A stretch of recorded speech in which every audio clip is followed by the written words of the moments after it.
lúc nhìn thoáng hang mây cơ bấm hay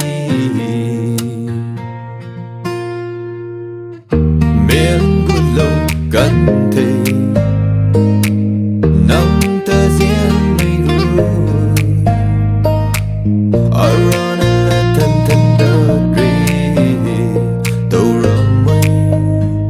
lùn gọi mây bụi chờ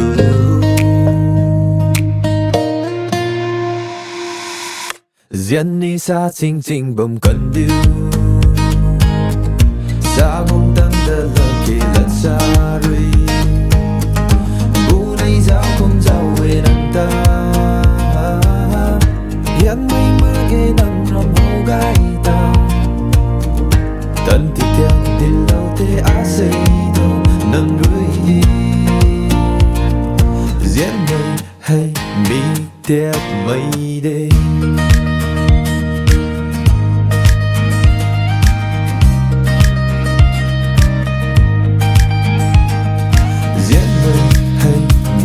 tiếp mây đêm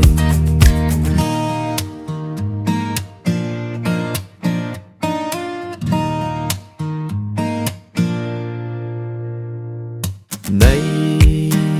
buông đi âu gai đi cùng buông đi âu gai đi lại tăng mà đi nắng rong âu gai ta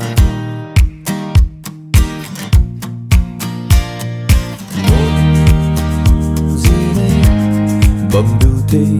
rain xóa đây bầm đu tê quay về chỉ nhìn đây đi trong lòng ngắm thân thế diễn mây rơi đi trong lòng ngắm thân thế diễn mây rơi diễn đi xa chinh chinh bầm cần điêu xa không tăng đơ lờ thì lật xa rồi bu này giao cũng giao về nắng ta hiện mây mà ghé nắng ngầm hô gai ta tận thực theo đến đâu thế á xây thôi nằm đi diễn mây hay mi tiếp mây đây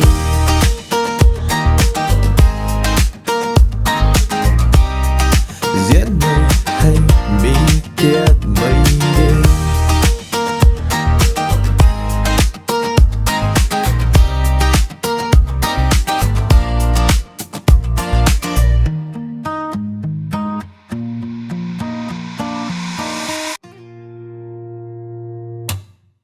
trong lâu thì diễn mây